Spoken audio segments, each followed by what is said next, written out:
thank you everyone for coming. I know this is kind of more relaxed and casual. I'm mainly doing this to film and get my own practice at this so that way I can upload it to the YouTube and hopefully get more people excited about it. Thank you everyone for coming. Thank you for the Wilson Family Library for hosting us today. Some of these topics here are going to be a little complex, so please allow me some time to go through everything and then we'll have time for some questions at the end. We are filming today, so please, if we could ask for quiet for that respect, so that way we can have a clear and concise audio. This is for a whole book that I have written and I hope to get published. And I have paper and pens for people if you'd like to take notes, or if you'd leave your contact info, I can get you the actual book itself in the form of a PDF file. This is to build off of previously existing theories from various academic professors. Specifically, Professor Ulansey and his theories on the origins of the Mithraic mysteries. This is to build off of his primary theory for the religion of Mithras, and also to expand on his ideas as well. I have more fantastical theories, but for this first book and for this presentation, we're going to keep everything in the realm of physical science, history, and publicly available data and information that anybody can go check on their own. All of the images that I have here are pulled from like Wikipedia, that kind of thing, so there's not really like a lot of false things that are out there. Everything is kind of in the historical aspect. This is not to disparage anyone's personal religious beliefs. This is just talking about the symbolism associated with those religions. Because, again, I could be wrong. What we are discussing here are things into the relation of the megalithic site Göbekli Tepe, if anyone is familiar with that. It is a site guaranteed to be dated and confirmed to approximately 10,900 BC. This is a recent discovery as of the late 90s, and the sheer existence of it just rewrites all of human nature's timeline.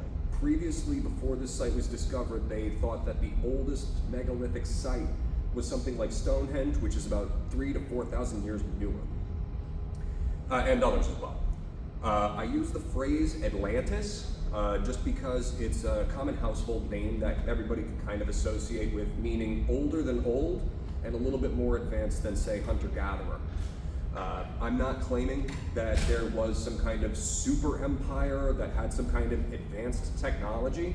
I'm just using the phrase Atlantis that people can kind of associate with something that's not to do with any established other empire or religion, such as like Egypt. Because again, this is a mystery at this point. This is all uncoverable information. And it has more to do with their societal structure, because previously thought at about this time it was only hunter-gatherers and cavemen. And so having any kind of group of people that can move, carve, and stack these stones just shows us that there is some kind of evidence of sophistication in and of itself. Whether or not you believe anything that we're talking about here, the stone does not lie. Somebody carved these blocks. We have guaranteed radiocarbon dating that proves that they were placed there at about this time. So you can believe whatever you want, but stone does not lie. And basically, part of what I am trying to uncover is the specific nature of where does legend end and where does history actually begin?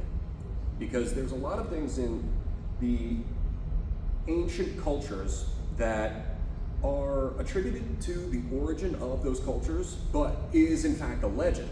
So what is it actually? They started somewhere. Everybody had its origins somewhere from something, from a group of people in the physical reality in which we find ourselves. Things don't just spring up out of the ground. Societies and buildings don't just magically appear. Somebody actually formed them together, somebody had the thought, and somebody actually put them together. So that is part of what we're trying to uncover today. Specifically, this symbol that you see behind me is an amalgamation of a couple of different symbols all superimposed on top of each other. And one of which is the star itself, one of which is the triangle to represent the pyramid, and then inlaid in there is the letter A. So part of this is also to talk about the nature of symbolism itself, because the actual shape that you see there, the 5-pointed pentagram, that's not how actual stars look out in nature. An actual star is more of a sphere that has to do with a burning fission effect, but we just use this 5-pointed piece to represent that actual real thing. And same thing with other symbols. The actual nature of symbolism itself is to communicate, and it's to communicate specific things that do exist elsewhere. So this is the Shava cave painting of a bear. This is a remarkable cave painting in that not only that you can clearly tell that it's a bear from its shape and size, but also there is a good representation of the actual animal itself here. There is kind of a good aspect of like its size, its shape, its actual specific like snout and shading and things like that, as well as this ears and orientation, that kind of thing.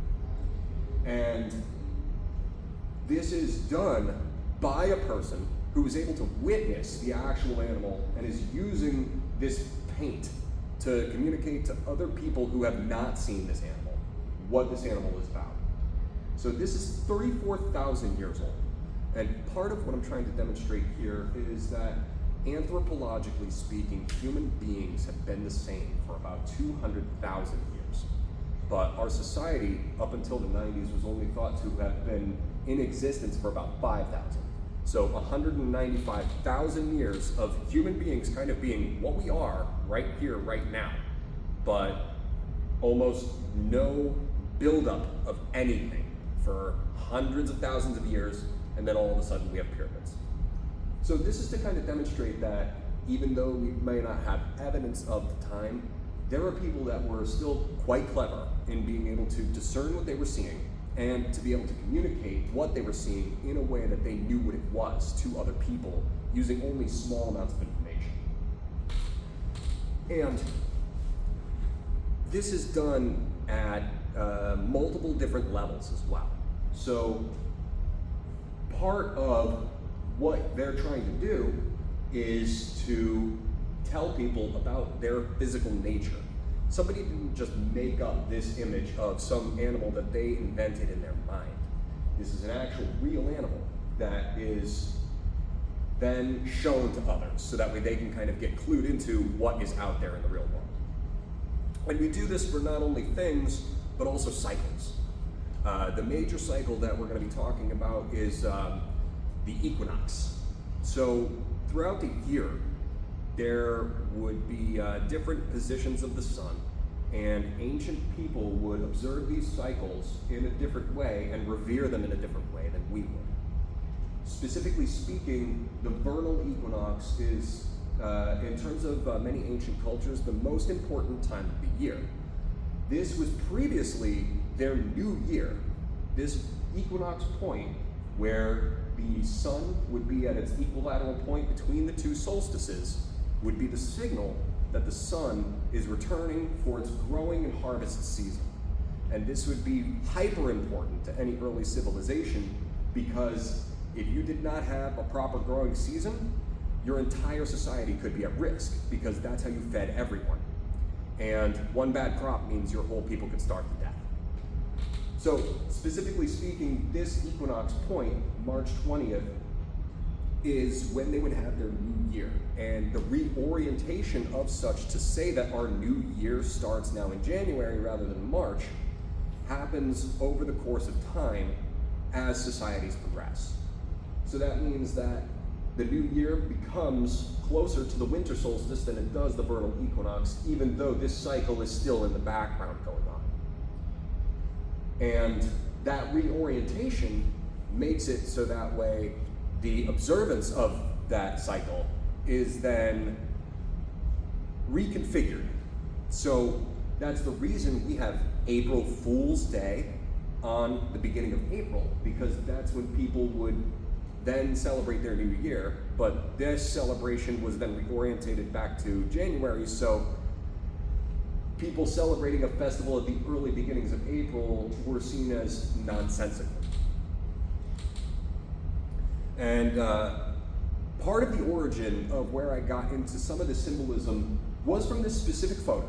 This is from Elon Musk's on his Twitter account, and he talked about this specific photo on an episode of Joe Rogan. Now, a lot of what they were talking about is just kind of like the stuff that's here, like the guns and the coke, and they think that's cool, but Elon was specifically mentioning this little piece that he has over in the corner here. It's a little trinket that's in the shape of the Indian Vajra. And the Vajra is a double-sided, pronged kind of motif that claws up at the end, and it's meant to represent a lightning bolt. And there was some kind of talk as to what it was supposed to represent and all this stuff. So Elon, in his ham-fisted way, is kind of trying to say that he is partially master over electricity, in that he has control over like an electronic car company and electronic satellites and things like that. This is some kind of way that he's communicating his quote-unquote power. And ancient people would do the same thing. Now, a good phrase to think about this is that like millionaires don't believe in astrology, but billionaires do. People with this high level of power think that there is some kind of predestined effect, and that they have a better way to enact their will on reality than anybody else, because of things that we'll mention in just a few moments. So that lightning bolt figure, the double-sided motif, this is seen elsewhere, not in the exact same way as the Vajra, but in other forms of lightning bolts. Now, Zeus would hold a kind of lightning bolt that's similar shaped, and Zeus was not only the only one who would hold this kind of lightning bolt. There's another religion that uses this same double-sided pronged motif for its lightning bolt shape. And that is the religion of Mithras. Mithraism is a secretive, underground, initiatory cult that was a religious movement that happened around the same time as the origins of Christianity. This specific figure that you see here is mentioned by Ulansey in his book, The Origin of the Mithraic Mysteries, as the lion-headed god, or the Leontocephaly.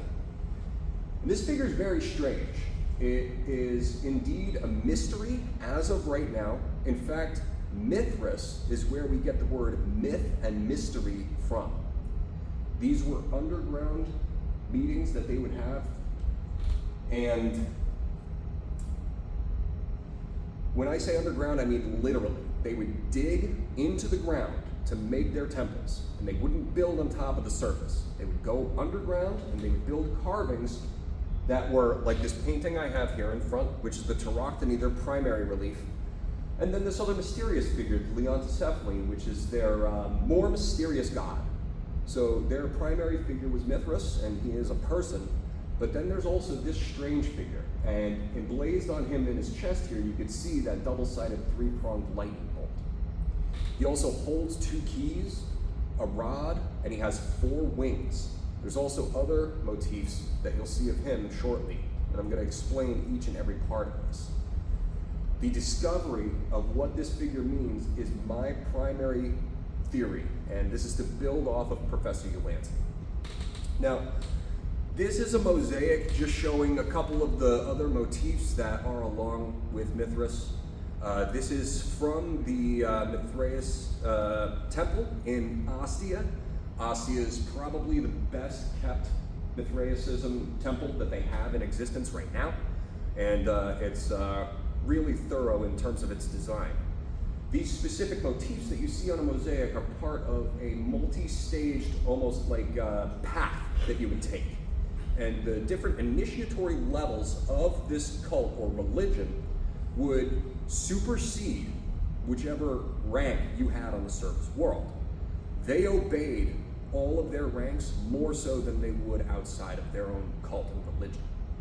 So depending on which level of initiation you were, you could command somebody outside if you all were obeying the same temple or set of rules. And that's what this comes from. This is just a bust of Mithras. This is a carving of him with his signature Phrygian cap. And that is specific to Mithras as well. It's been carried over and originally thought to be Persian in nature, but we'll get to that in just a little bit. Now, the scope and scale of the Mithraic religion, and I say cult just because cult is kind of what everything was back then. Like, formal religions didn't really get worshipped in the same way that we do now. This was, in fact, a secret. People were not allowed to come into this temple freely. You had to get initiated into the temple system before they would let you go. Now, the scale of it is mind-blowing when you actually take a look at what these people were able to accomplish. They have more than 1,000 underground temples that stretch from Syria to Africa, to Libya, to Italy, to Germany, to France, and even all the way to the United Kingdom. This was not something that was a small offshoot of some other kind of religion or cult. This was its own established, formalized religion that was in the entirety of the Roman Empire from its originate all the way up until the Reformation of Rome to Christianity. So Ulansey describes in his book that this was actually kind of a alternative to Christianity in the early days. And there's reason for that, and we'll get into that in just a few moments. This is a depiction of the inside of the temple at Ostia. You can see that it's a very thorough building. It's all underground. They use these classic Roman archways that are very famous in Rome. And this is all part of the underground temple where they would go and have their closed mouth festivals. And that has to do with the secret-keeping nature of this entire religion.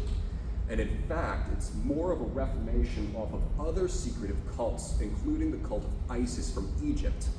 And that has relation to, in terms of its symbolism and its word origin, to the Egyptian Book of the Dead, which in reality is called the Book of the Opening of the Mouth, because these are all secret things that these high-level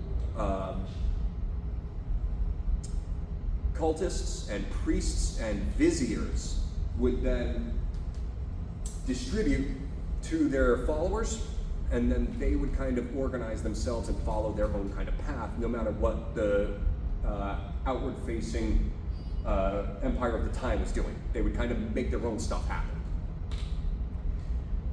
This is a relief dedication of a different, what they call a different god, which is Sol Invictus.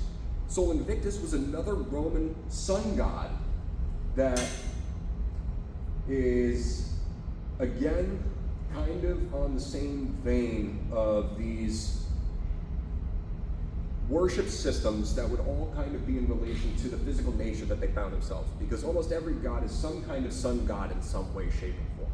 The sun is the most important, what they call sphere, and it's because the sun was known to produce growth and warmth and light and all that kind of stuff. So being of the sun and being the embodiment of the sun is something that almost everybody can show, and that these were supposed to be different people, Sol Invictus and Mithras, but I'm going to try to demonstrate how throughout a long series of the game of telephone throughout human history, that in fact Mithras, Orpheus, Phanes, Sol Invictus are all the same thing. And it's not that there was like a guy, it's that they're all talking about the same phenomenon. This is another bust of Mithras. You can see that this has the same beam rays that emit from his head as Sol Invictus. So again, we're just talking about like the representative of the embodiment of the sun. So even though they may be called different things by academics and historians, they're all kind of talking about the same thing, and from the same place, which is the Roman Empire. So this is older than anything that was of Rome. This is a relief of the goddess Nut, or what they would call Night in Egypt. Probably closer to pronounced Newt. But essentially you can see that this woman figure would have the stars on her.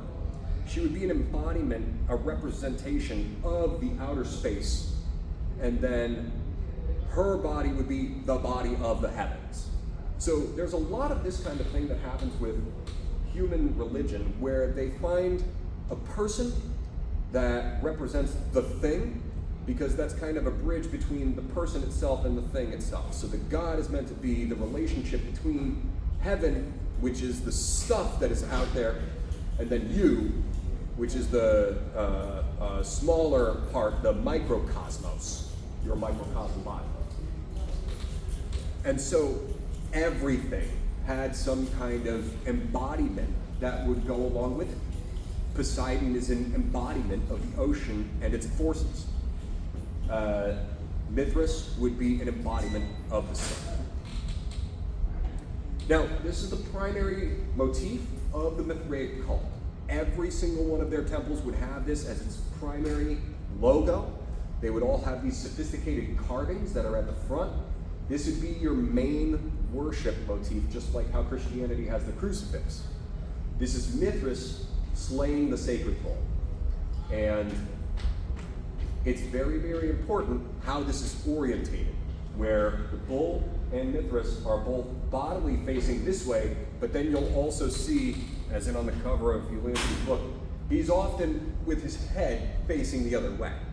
There's a lot of other things that come on the Tauroctonies, and there will be more complete ones that'll have more symbolistic nature to them, including these two gentlemen on either side. One of them is holding a torch upward, one of them is holding a torch downward, but it's still lit on fire. And then there's also the snake, there is a dog, there is the bird, and it's hard to see, but almost all these Tauroctonies, it's kind of funny, has a scorpion on the scrotum of the bull. And there's a reason for that as well. So the upward facing and the downward facing torches, as Ulansey describes, are the equinox points, the rising of the fire of the sun and the setting of the fire of the sun throughout the year. The dog is supposed to be Canis Major, the constellation that is the dog. And previously thought this was just meant to be a symbol of might that Rome was using, so that way they could say they are stronger than the force of the bull, and that they were using this strength to conquer throughout the land. But that's not what this is. And the specific spot where he's stabbing is also important. Now, Ulansey describes how the reason that this entire religion got put together, and the reason that they have this whole structure, is because this is meant to be the stars. Originally thought to be Persian, this is not Persian, this is Perseus, the constellation. The whole reason that everything is set up in this way is because this is meant to be a representation of the constellation Taurus and the constellation Perseus, and you are meant to be looking inwardly at them from outside of the universe. Because as you see them in the sky, they would be mirrored, where the bull faces this way, and so does Perseus, with his head going the other way. And it's a little complicated to think about, but previously thought was that just like how the stars were emblazoned on the body of Nut, the stars were thought to be fixed in the background of space, and that they were unmoving for the longest time. Now, this is how the constellation of Taurus and Perseus appear in the sky today. And what's really important to know is that the stab point, where Mithras is stabbing the actual bull, is the Pleiades cluster of stars. And that ends up being the entire key for unlocking all of this symbolism. This is another limestone relief carving of the Tauroctony found in Austria.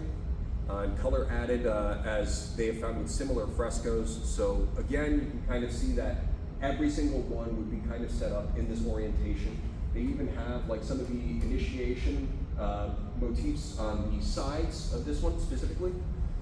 But up until Ulansey, this was all a mystery. They thought this was a Persian Zoroastrian religion up until he was able to discover this. And my theories are to build off of this. Now, why would you look at the constellation of Perseus and the constellation of Taurus being stacked? The whole reason for this is because of an actual astronomical cycle called the precession of the vernal equinox. This is a cycle that is unobservable in a single lifetime. This is having to do with the axial tilt of the planet, and because of such, there is a slight wobble in the movement of the Earth. What this means is the background fixed stars actually move. They move incredibly slowly. If you were to take a look over the course of a single lifetime, it only moves 1 degree in the sky. So people that had no sophisticated equipment whatsoever could only look at the stars, and they wouldn't notice it moving in a single lifetime. However, record keeping happened from thousands and thousands of years ago, and they would record their most important time of the year, their vernal equinox, as having appeared in the sign of Taurus when civilization began. Now, as time goes on, the records would show that the sun was no longer rising in the sign of Taurus.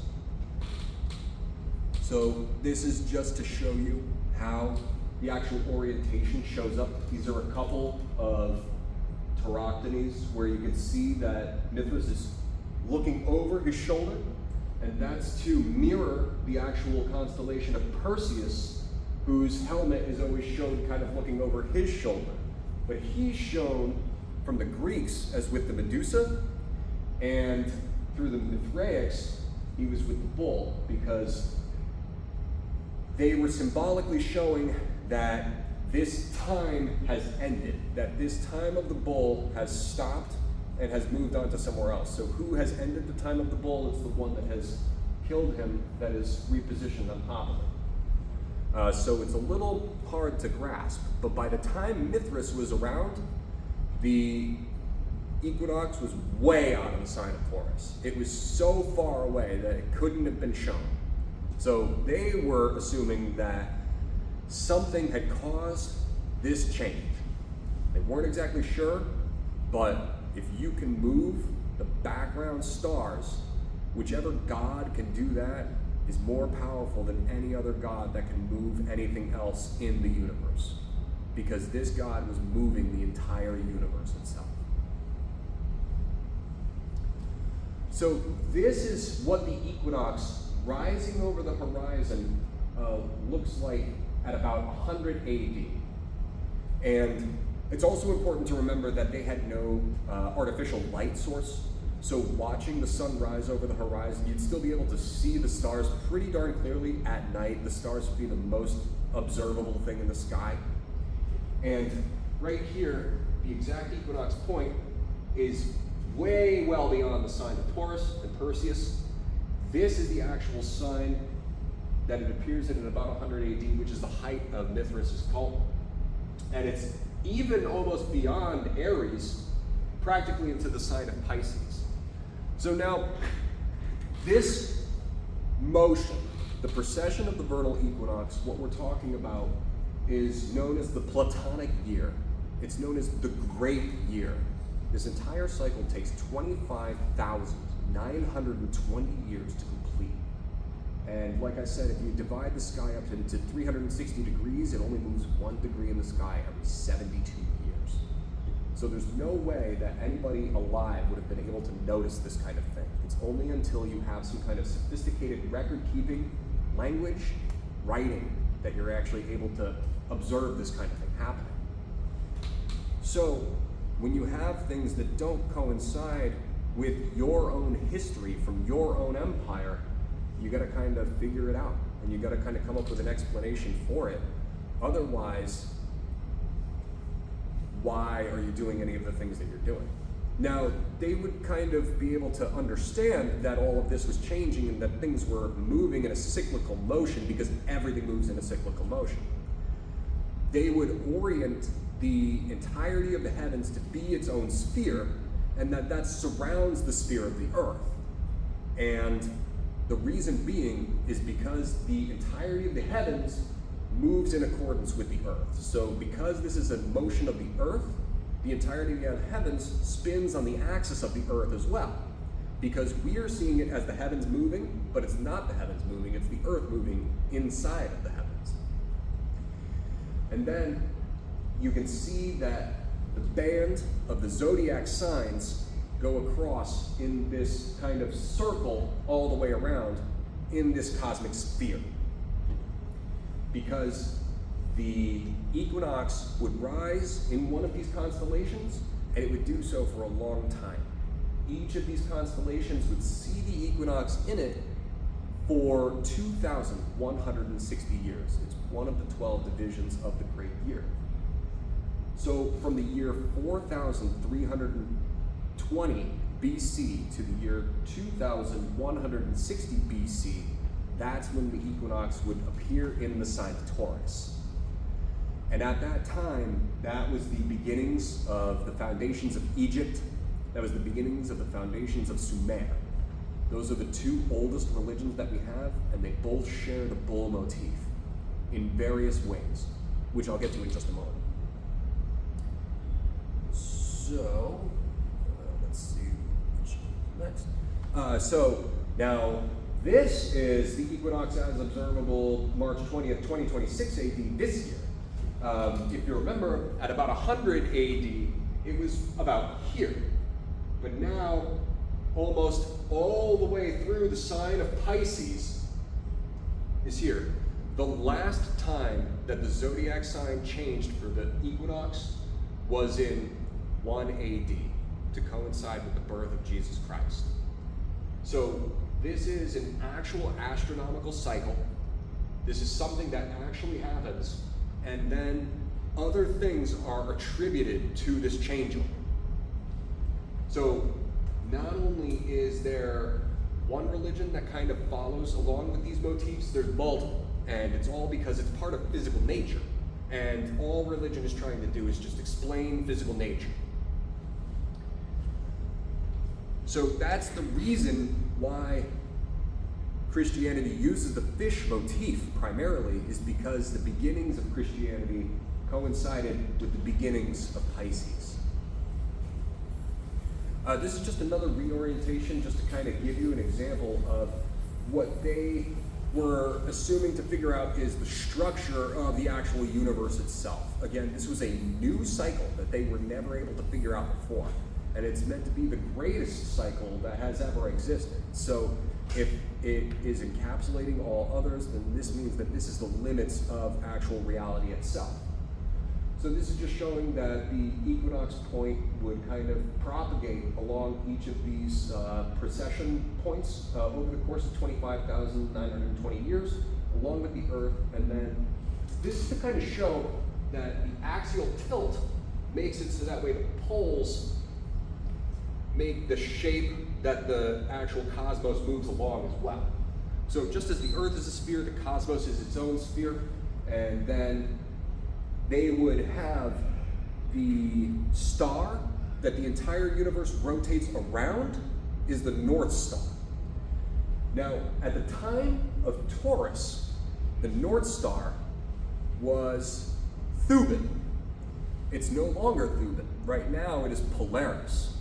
So not only does the sign of the equinox change, but also the North Star will change. Almost everything of their background motifs would change.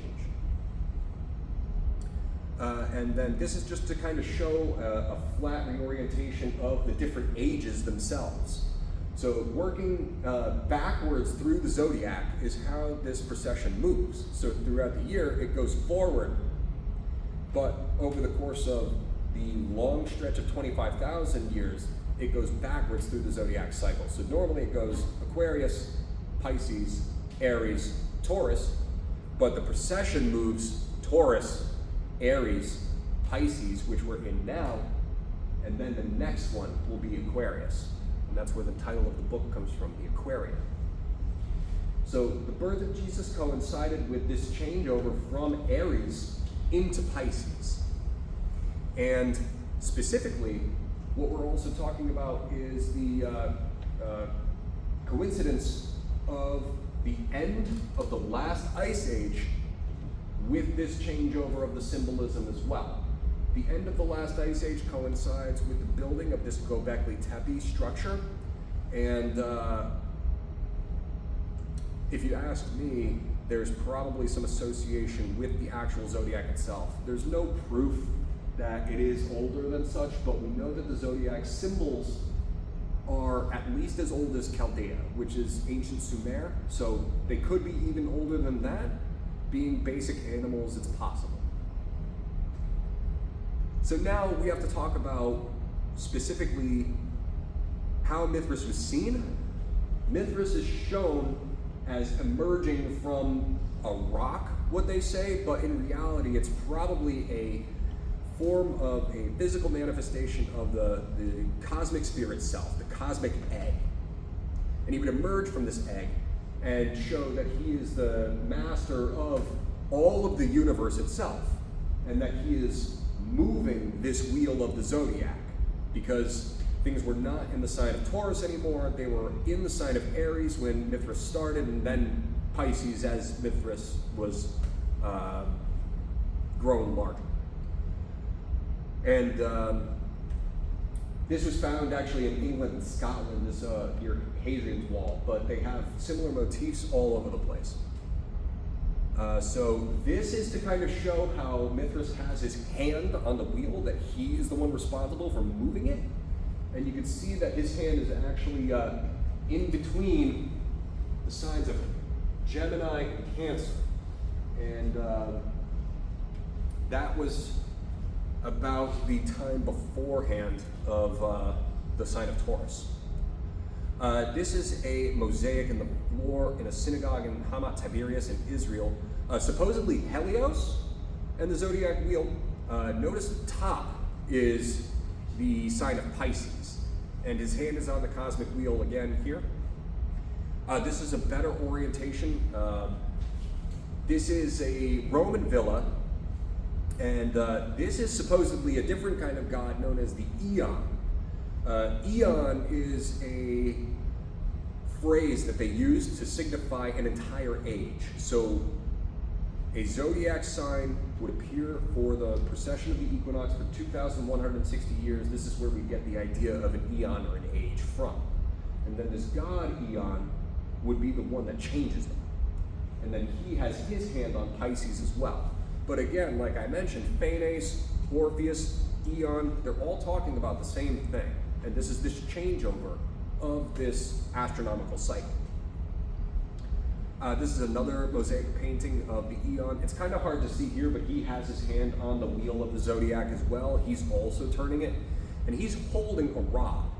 Now, the rod is actually a really important piece of symbolism also, because the rod is meant to be the authoritative command, in that he is holding the axis on which the earth and the whole heavens move.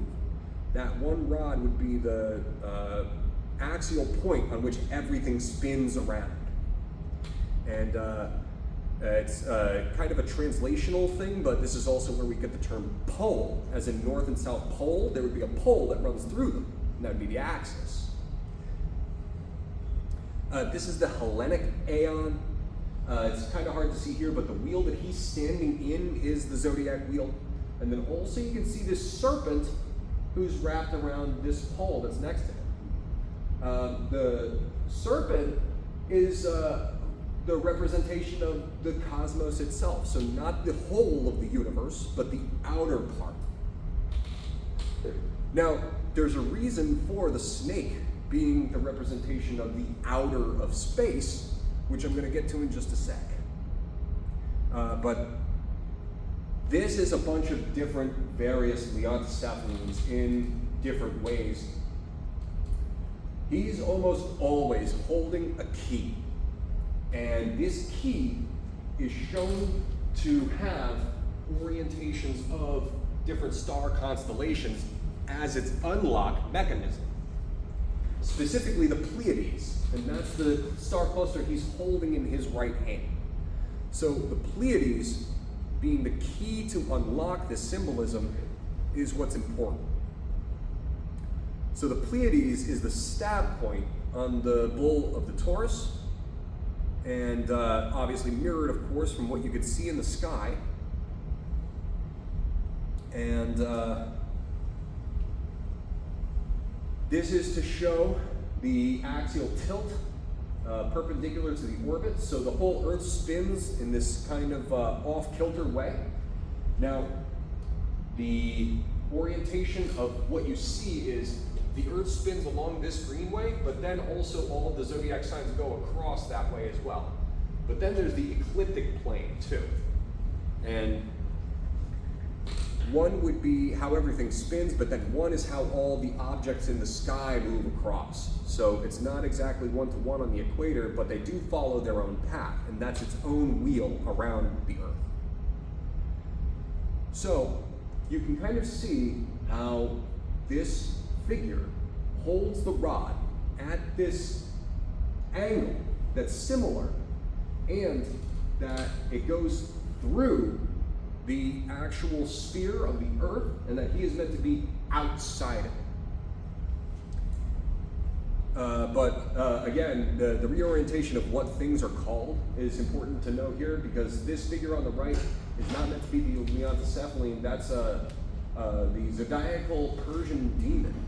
And that's another thing about what I was talking about. But you can see the same key in his hand. You can see the figures of the zodiac emblazoned on his body. He's meant to be an embodiment of this outer space. And then also, this is carried along to modernity, which the sphere becomes the globe, which is held by authoritative figures, and the rod becomes the authoritative scepter that's held by kings. In fact, kingly crowns are meant to be like the corona, the rays of the sun, and the gold is meant to be like the rays of the sun as well. This is to symbolically show that any leader, any emperor, any king or pharaoh is the authoritative figure that is in charge of the entirety of all of existence, just like God, or whichever God that they worshipped. So Thuban specifically was the North Star at the beginnings of Egypt, and it's part of a constellation, and that constellation is Draco. So the tail of which has Alpha Draconis, which is the other name for Thuban, and this would be the point on which the Earth and the entire heavens spin. So this is to representatively show that Draco, the serpent, is the master of this spin motion. And this is where this great serpent motif comes into play. And then you can see that around here is also where your Ursa Major and Minor would spin around Thuban as well, and the four seasons of which would also be displayed, and that's where you can kind of get some other symbolism as well. So this is just to show the constellation of Alpha Draconis, or Thuban. That's where he is. And then this is the cosmic sphere if you were looking straight up north at the time of Taurus. So this shows Draco right in the center. And then how it would work is his tail would be the one spinning it, and then he would wrap around the entirety of the universe itself. And part of this is to understand how people understood all of existence. So they felt that all of existence could be explained using simple concepts, and that the spine, your axial skeleton, is your most rudimentary part, because there's an animal that is just the cranium and the axial skeleton, the spine, and that's the serpent. So the Egyptians would see that the serpent is the most rudimentary form of life that you could possibly have. There are things that have more stuff than the snake, so the snake is the basal form of life, and then you would get lizards, and on top of lizards, where they add arms and legs, then you would add feathers to get birds, and then you would add other stuff to get mammals, and so on and so forth. But they felt that the serpent was the most primordial animal, and that it was the most simplistic animal. And they were evidenced of this because every other animal has all this vertebrae in the skull, but extra attaches. And they would use this serpent motif in various different ways. So I believe that the fact that Alpha Draconis and Draco, specifically the constellation, is where we get the Ouroboros from.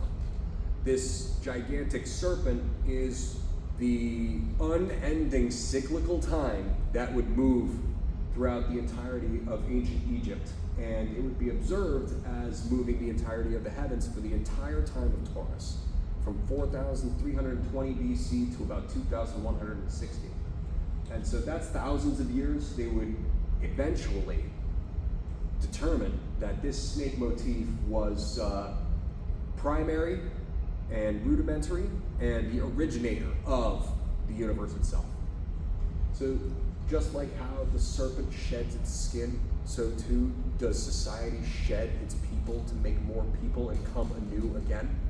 They understood these things to be like each other, and the small would work like the large, so the large would have to work like the small as well.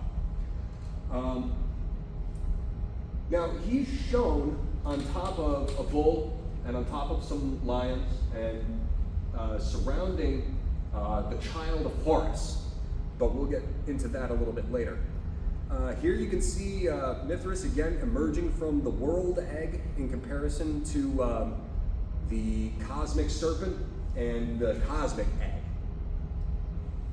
The drawings itself is from the 1700s and the carving is from 100 AD. So this kind of stuff translates over, and just like a long game of telephone, they kind of don't get it exactly one-to-one right, because again, Mithras was a secretive society. They weren't telling everybody what they were doing. They were just carving stuff, and then people found the carvings later. This is a bunch of different serpent motifs. This is to show that the serpent eating its own tail and coming anew is a representation of time and a bunch of different cultures and civilizations. So there's the Vedic hooded cobra, and this is kind of where you can kind of have an idea of that the cobra, which is also seen in Egypt, is a greater version of a regular serpent. So this great serpent, the hooded cobra, would be on their motifs as being the master of serpents. And same thing with a couple other things too. Things are emblazoned in the Ouroboros as a representation of these are things that happen within this reality as determined by this cyclical time. Now this is another mosaic from around the same time. This is supposedly Orpheus, and Orpheus is shown wearing the Phrygian cap as well. That's that curved over red cap that you see Mithras wearing almost exclusively. And you can also see that his hand is holding something kind of like a knife positioned just above the bull. So this could easily be something that was Mithraic that was later attributed to Orpheus, because Orpheus existed before Mithras did. And they would have a lot of the similar rites and a lot of the same symbolism. But Mithras wasn't formalized up until about 0 to 1 AD. This is a side-by-side comparison of Orpheus with Mithras. You can see that this is almost the exact same guy. This is almost the exact same orientation. It's almost the exact same shoulder cloaked motif, as well as the red Phrygian cap and hair that comes down to his shoulders. So they say that these are two totally different things, but they were found in in around the same time and around the same place. So I would suspect that there's a lot more interconnectedness between Orpheus, Phanes, Mithras, and a bunch of other things that are around the same time. I think they were all part of the same system. But again, this mystery system wouldn't be overt with who they were connected with and how. Now this is a different emblazoned form of Jupiter's soul Serapis. And this is another kind of god that shows this entwined serpent motif, again with the zodiac signs emblazoned on his body. So again, this is to show that this embodiment of this kind of connection to the cosmos wasn't really about like a guy, it's just them kind of trying to explain and show the structure of our actual reality itself. And then use a personage for that. So this is from a book of demonology and devil lore, correctly attributed to the Leontocephaline later, but it just goes to show that, like, if people find stuff that they don't have an explanation for, they build an explanation for it. So this was just found, a guy made a drawing of it and said it was a demon. But that's 2,000 years after Mithras was around, and this guy just discovering it didn't have all the contextual clues to uncover all of this stuff related to this specific religion. But this is a carving that was found in the Mithraeum in Ostia. Again, this is Osiris Dionysus, and this is kind of to show that this same type of embodiment and this same type of motifs would carry along as cultures changed. Osiris Dionysus is a retooling of the Egyptian gods after the time of Alexander, when the Greeks took over all of Egypt. The Ptolemaic time in Egypt was only Greek, but they would use a lot of the same motifs, just Greekified. So that way both societies can kind of coalesce together, more or less. Because it was, in fact, hard conquered by the Macedonians, which were attributed to the Hellenic time. It cannot be understated the changeover that Alexander created onto the planet, but we will go over that more later. This is a painting on the left-hand side of Phanes in comparison to a carving of the 2nd century AD. So the painting itself is from like the 1700s, but the carving is from like the 2nd century. You can see that this is almost the exact same thing. It's the wheel of the zodiac, the guy that's emblazoned with the serpent surrounding him, and then he is emerging from fire. He is holding a lightning bolt or the rod. He has wings. This is all meant to show this same kind of motif. Again, there is no guy that is Phanes. There is no guy that is Mithras. These are just symbols and visuals that they would use. This is what is called the Mithraic Kronos. So Mithras himself was a guy. And then they would add on different symbols onto Mithras to kind of put it all together, so that way they didn't have to have a carving of Mithras and a carving here and a carving here, because every temple would be kind of its own unique thing in size and shape, and people would kind of do things their own way. Because again, being a secretive religion, they wouldn't have some kind of like formalized white paper that everybody would follow. So Mithras is separate from the Mithraic Kronos, because Cronus would also be an embodiment of the heavens itself rather than just the guy. And then these are some of the two best remaining Leontocephaline carvings that we have. Hyper detailed and with the lion head, with the serpent entwining it. So you'll notice that the serpent starts at the head and then wraps around the entire body. And this is meant to simulate the moving of time, because his body is the cosmos. So just like how the entirety of the heavens move, he would be spun also because he is the heavens and the cosmos himself. So part of my theory is to explain specifically what this god means. Now all of the symbolism has its own individual meaning, but then when you put them all together, it creates this Leontocephaline figure. And Altogether, this figure does mean a specific piece of information which I believe I have uncovered, and this is my primary theory and the whole purpose for this book. So this is one of the statues of the Leontocephaline, not as good as these ones. It has been lost to time. So this is the primary theory, that each and every of the Leontocephalines is wrapped 6 times by the serpent, always 6. And there's a reason for that, because this is meant to be a history to the beginning of time itself, which stretches way further back than anybody had records of from Egypt or Sumer. This goes all the way back to the time of Leo. And that's why his head is of the lion, because time starts in the time of Leo. And then each of the wraps represents an age or an eon that has passed. So if we go by 2,160 years, which is a 1/12th division of the great year, so each zodiac sign has its own equilateral time. Leo started in 10,800 BC, and then that gave way to Cancer, and then Gemini, and then the time of Taurus, which is where Egypt and Sumer started, and then eventually to Aries, which ended in 0 to 1 AD, and that goes to Pisces, which we find ourselves today. So the tail leads off and links down onto the globe itself, which is where we find ourselves present day. So this time has passed, and he is meant to be a representation of all of the time that we know about. So how do they know about this kind of time? How are they able to say that the beginning of time happened at the age of Leo?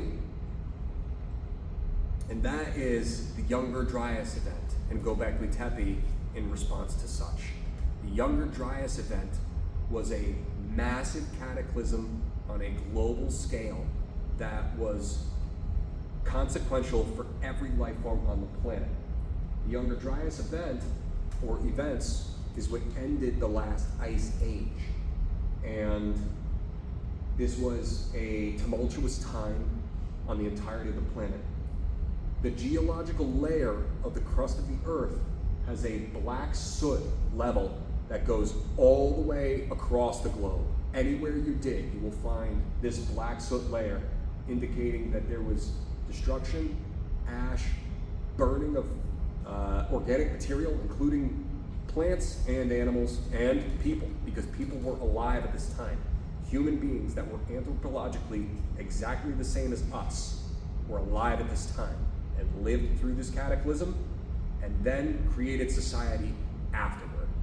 So, knowing that humans in their ancient form would primarily set along waterways for like fishing and travel and that kind of thing, any type of massive geological event such as this, raising the sea level, would destroy the majority of people that were alive at the time and whatever society they had built up until that.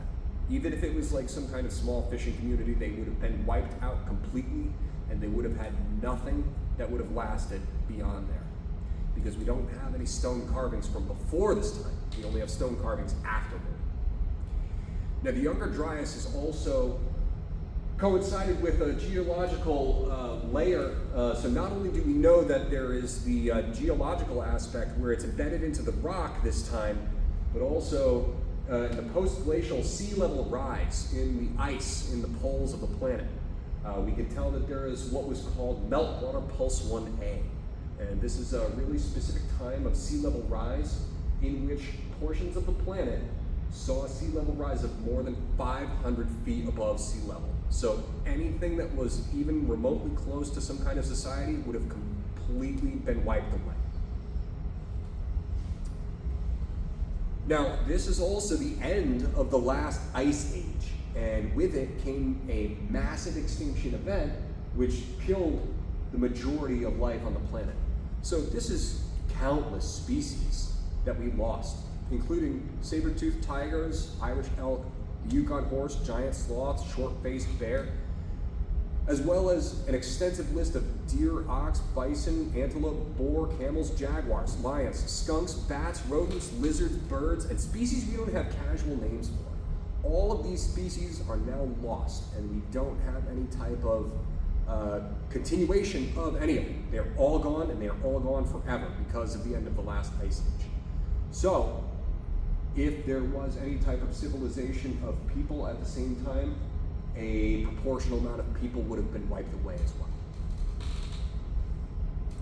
well. Now, this is an interesting piece in Africa. This is what's called the Rashat structure.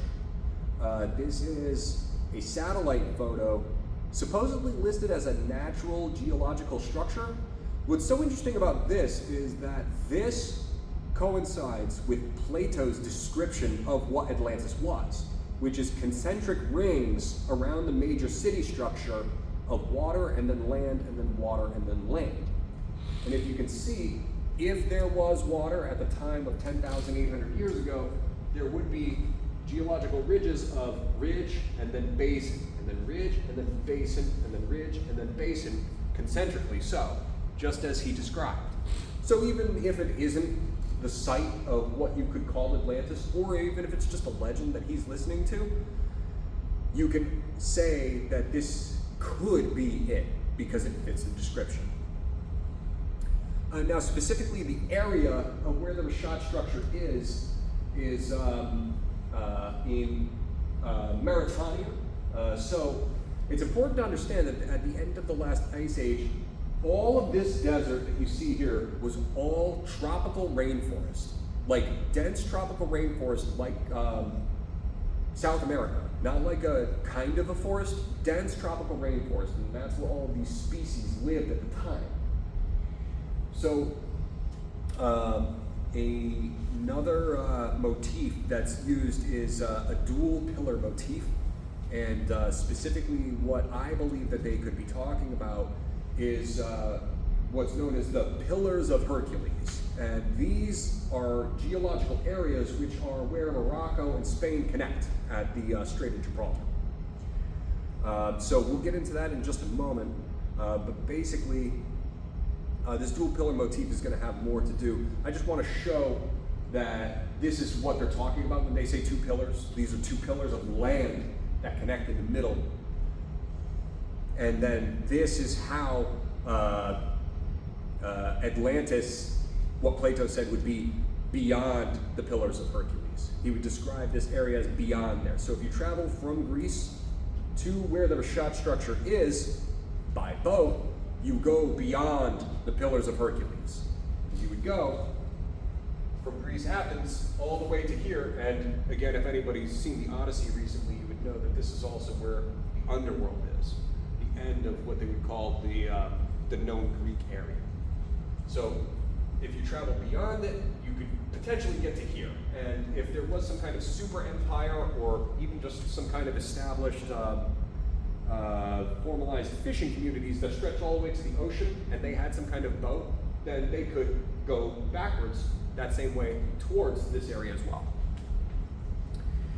So if there was some kind of meltwater pulse 1A sea level rise and it got all the way to destroy this area, any survivors would have made their way towards the Mediterranean Ocean in some way, shape, or form, because the Atlantic Ocean is where the water's coming from. Pole caps would melt, the water goes inundated into the Atlantic and then washes over Western Africa. So they would make their way into inland Africa or to the calmer waters of the Mediterranean Sea. The Mediterranean is a lot calmer than the Atlantic. And eventually, as they propagate along easterly towards the other side of the Mediterranean Ocean, they would find themselves over in the eastern portion here, and that's kind of where you can see that Egypt is. And this is to kind of demonstrate how it's possible, if there was some kind of cataclysm that happened 12,000 years ago, then by the time we get to the beginnings of Egypt, which is about 6,000 years ago, that might not be so hard to grasp. Now, specifically, this idea of a potential migration is another theory that I have, and this is to show that it's possible that Sumer and Egypt could have potentially had the same originator or the same progenitor culture. So this is Cairo, this is Alexandria, and the Nile Delta. This is where the beginnings of Egypt would actually happen. But then, this red line at the top of the Mediterranean, this is to show how far of a distance you would have to travel if you were at the top of the Mediterranean to get to the Euphrates River. And the Euphrates is one of the two rivers of Mesopotamia that would make the origins of Sumer. So, whereas Egypt is very far from Sumer, the beginnings of the delta of this stream, which leads down to where Sumer is very, very close to the Mediterranean. And if people were able to travel by boat, they would naturally, or raft, they would naturally flow downstream on whichever river they could find. Now, this distance that you see on that red line is only 99 miles. That's not that far. Ancient people could traverse that distance in a matter of a few days. This is the same red line, and then this is the river of the Euphrates. This is Göbekli Tepe. So this is a site that was built at the exact time guaranteed as this meltwater pulse 1A, as this Younger Dryas cataclysm. This is basically radiocarbon dated to be 100 years after this cataclysm. So what I'm trying to demonstrate is that if there was some kind of society in this spot that Plato described as Atlantis, and they moved across the eastern Mediterranean Ocean and found themselves here, it's very possible that they could be the ones that flowed down to create Sumer, and they're also the ones that created Göbekli Tepe. It's very, very possible, because actually this distance to the Euphrates River is not as far from the river to Göbekli Tepe itself. And we know for a fact Göbekli Tepe was guaranteed to be shown to be that old. So reorientation is a big part of what I have to talk about with this kind of stuff. And specifically, like I mentioned, how the year would change its beginnings. So too would people reorient the way that they thought about the universe itself. Since the sun rose from the east, ancient Egypt would assume that east was up. They didn't have an idea about magnetism or the idea of the North and South Pole. They would say that wherever the stuff was coming from, that is where God is, because he's sending the sun to us. So, east was considered up, and these are the two divisions of Egypt. Upper and lower Egypt. Lower being lower down the river. So the river flows this way, and then this would be the bottom of Egypt, and this would be the top, even though we consider it the other way around. And then this reorientation happens on a lot of other different scales as well. So this head of Taurus becomes the Phoenician Aleph, which is meant to be the crossing of the sun through the horns of the bull. And then that becomes our English letter A. This is something that is also guaranteed to be known about. This formation of these Silurian glyphs is directly attributed from the Phoenicians and the Canaanites. And the ancient Chaldeans are the ones that came up with our number system. So the Chaldean number system is hyper important also because they are the ones that originated the 360 division of the sky. And the reason being for that is because it divides very, very well into things like fourths and thirds and twelfths and all that kind of stuff. 360 is a great number. Now, this is a couple of carvings from Göbekli Tepe itself. These are what are known as Pillar 43. These are relief carvings. And the specific nature of relief carvings is that you have the image and then you pound away the stone around it to leave a 3D shape onto the stone itself. This is the opposite of what is called inscription carving, where you'd have a flat surface and you carve a shape into the rock. Instead, this is a shape that is carved out of the rock. This is a more sophisticated version of carving than inscription carving. To be able to do relief carving like this, you first have to master inscription carving to then make a 3D shape of the object itself. So you can't have a society that has relief carvings and no inscription carvings previously to it. So the fact that this was built guaranteed so right after this cataclysm shows that there is some kind of sophistication that was around before this place was built. And this is the oldest megalithic site that we have. It's still being uncovered. We only have about 5 to 10% of it fully excavated right now. So there's a lot more to be uncovered from this, but you can clearly see how this is pretty sophisticated stuff. You can kind of see like the orientation of the bird, the specific like form of their like beaks and wings and things like that. It's not just some guy who's pounding at the rock haphazardly for no purpose. And then this same type of carving is seen in Egypt. Egypt is one of the best masters of relief carvings. They have done relief carvings in addition to inscription carvings, where you can kind of see that they have made a relief and then they make inscriptions into it as well. Now, this is depicting the Apis bull. And the Apis bull was a primary motif in the ancient Egyptians, in that it was the bull that carried the sun. Because again, the equinox point, the sun's rising and return from winter, would appear in the horns of the bull of Taurus.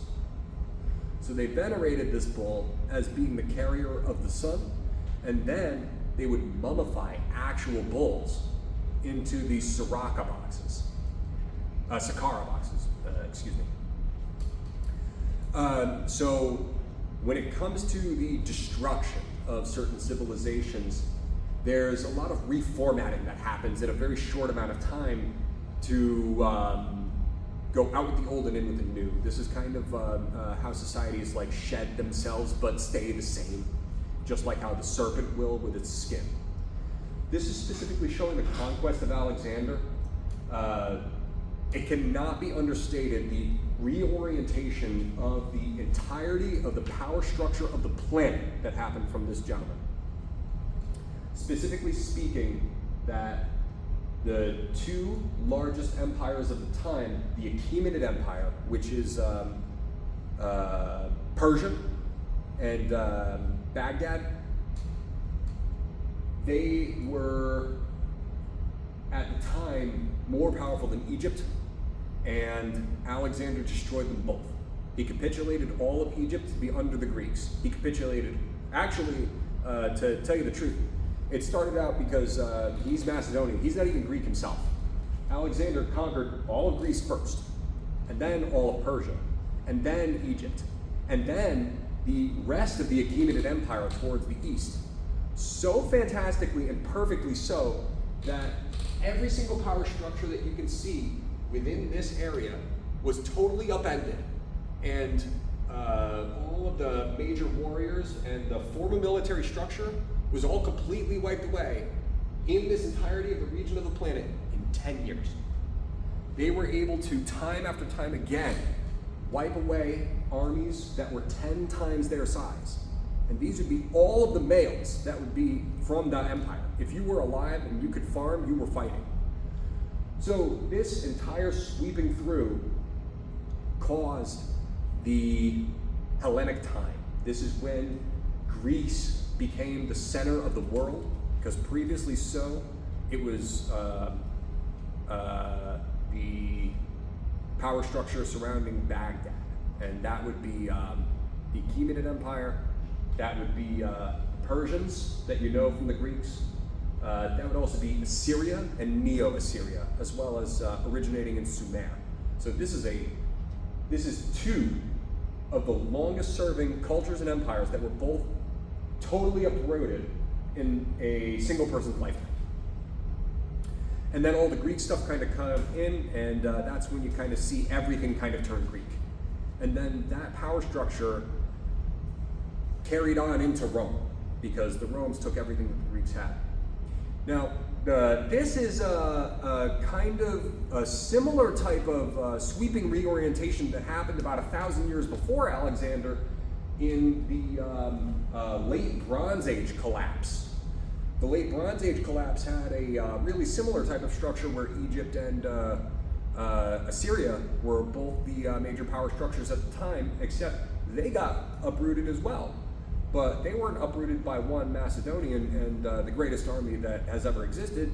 They were uprooted by farmers that brought their ox and their children and their wives with them to invade. And these were the mysterious coalitions of the Sea Peoples. The Sea Peoples completely wiped out what is known as the Hittite Empire. We have nothing left of the Hittites whatsoever. But these mysterious Sea Peoples came in for some unknown reason. They conquered all 9 of the existing empire trade routes of the time, and they imposed a lot of their belief structure injected into what was already in existence. So we have nothing that tells us what they believed beforehand, but we can kind of show how a lot of this stuff had changed over with this introduction of these mysterious peoples. And then this is to kind of show that this death and then rebirth structure of these things happens time and time again, even if we don't have a history or a record of it.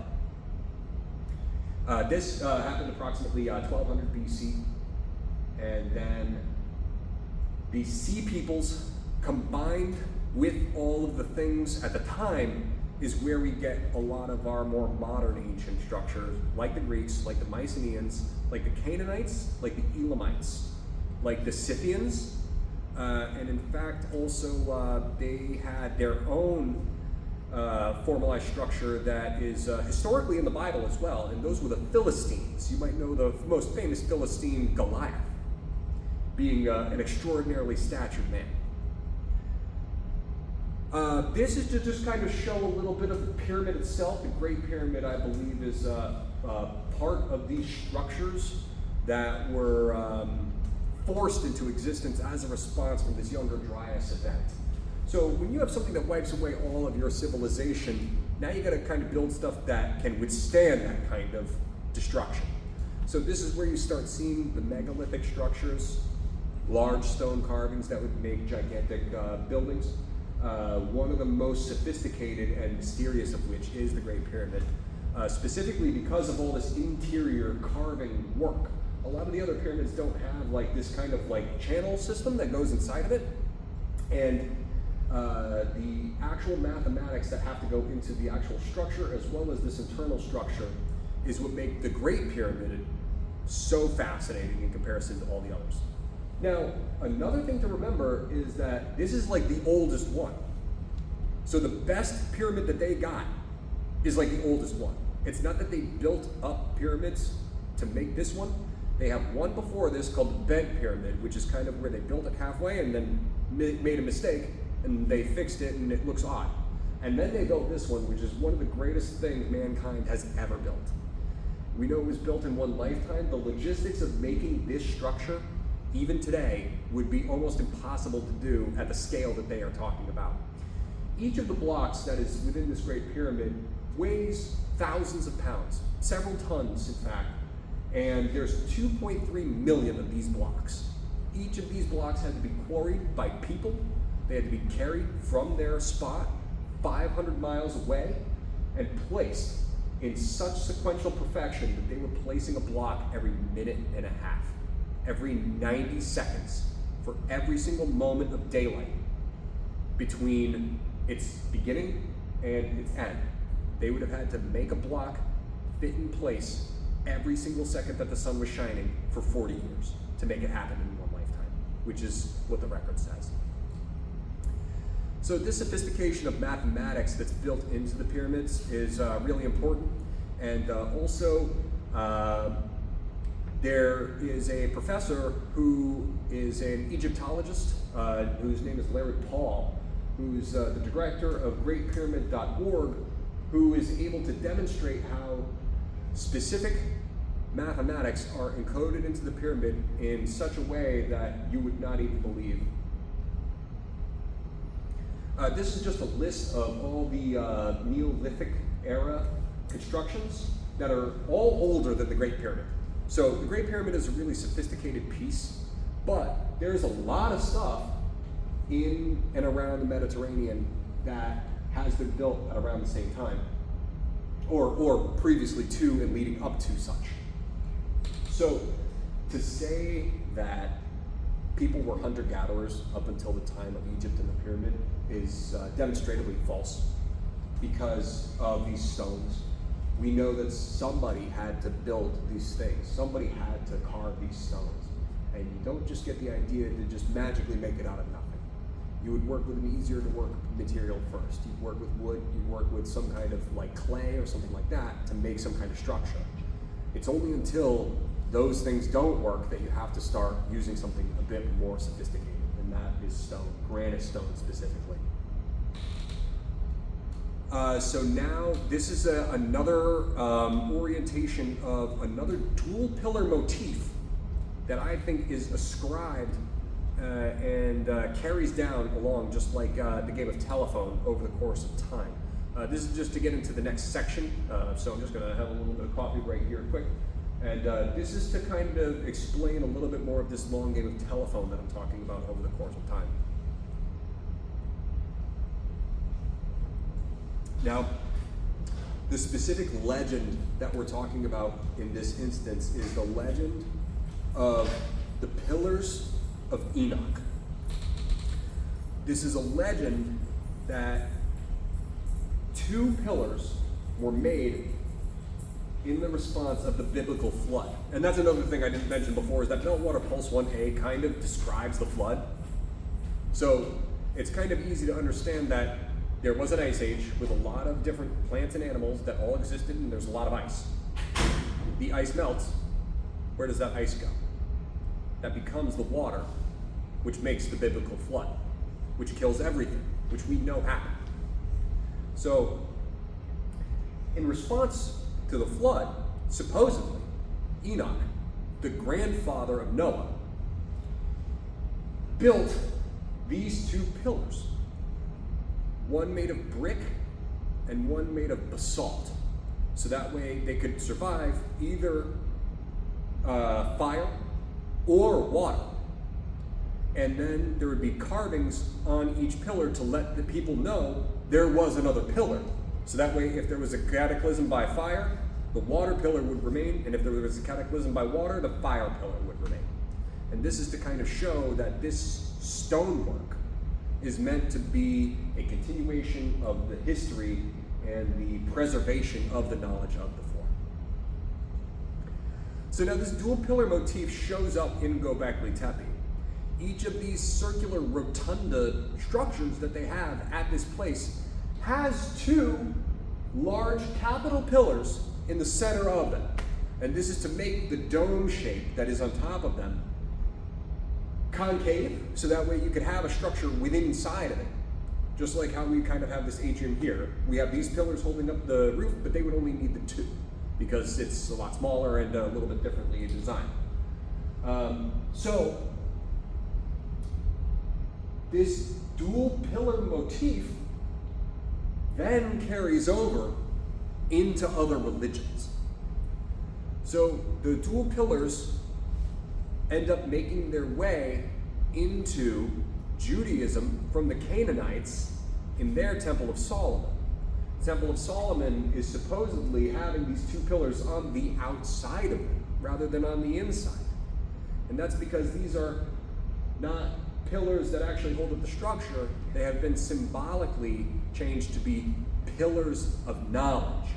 Because in Göbekli Tepe, these large pillars that they would have in the center are also carved with these plants and animals that you would see. So just like how the pillars of Enoch would be historical, so too are the representations of these pillars, meant to be historically knowledgeable as well. So that's just a recreation of the Temple of Solomon, showing the pillars on the outside.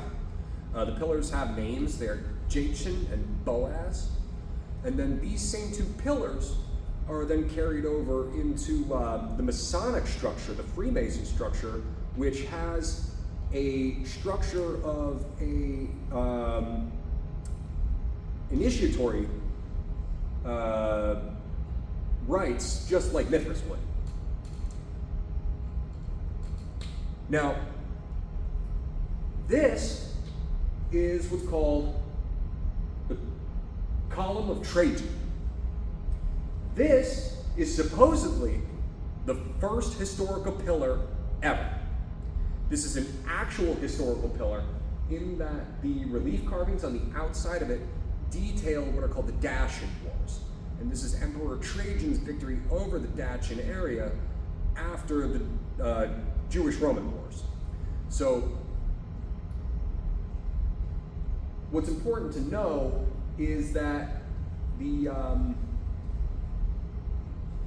pillar itself is covered head to toe in these same kind of relief carvings, and that it's possible that the idea of a historical pillar was taken from the Jews by the Romans after the Jews were destroyed. So the Jews have their pillars of knowledge, Jachin and Boaz. They are then destroyed by the Romans, who then capitulate all of their knowledge and then use their kind of motifs, just like how a lot of these same similar cultures will be destroyed, but their things will remain and carry over into the new system. I believe there's the close-up here that you can kind of see. This is Trajan's column. Now, specifically, we have to talk about Flavius Josephus, who in his historical account, the Antiquities of the Jews, described these pillars of Enoch, and he, in fact, is the one that says that the pillars of Enoch and the pillars of Jachin and Boaz are representatives of each other. So if you take a look at the timeline, the pillars are destroyed by the Romans, and then Antiquities of the Jews is written by Flavius Josephus, describing these pillars of knowledge. Then the Dacian Wars happen, and right after the Dacian Wars in 109, the column is begun to have been built. So this is all in one lifetime. There would have been one guy who would have been alive throughout the entire time of the Jews being destroyed and then this column being built, who would have been able to notice, hey, this is kind of the same thing. And in modern academia, again, this column is supposedly the first historical column of its kind. There's no others before it. And then also, Trajan column is a grave as well. His ashes are in this mausoleum piece that's at the bottom. So this is to kind of also show that this kind of stuff translates from one to the other, just like how the pyramids are thought to be tombs, kind of. And the history wraps around this column in a spiral motif, just like the serpent does on the Leontocephalon. So this is to kind of also show that like time is thought to be spiraling on this axis point, just like how this column does. This vertical column structure of relief carvings originated from Göbekli Tepe, and the specifics of the plants and animals that are all over them, in my opinion, are to show all these plants and animals that have been lost. Because they have things that look like cassowaries, like dodo birds, those no longer exist. Now, the specific nature of putting history into vertical columns is seen all over the planet. It's in China, it's in South America, and it's very possible that it could have some kind of progenitor in what I call Atlantis, where they would describe their histories in these vertical columns, so that way it could be kind of kept a long time in the same kind of motif.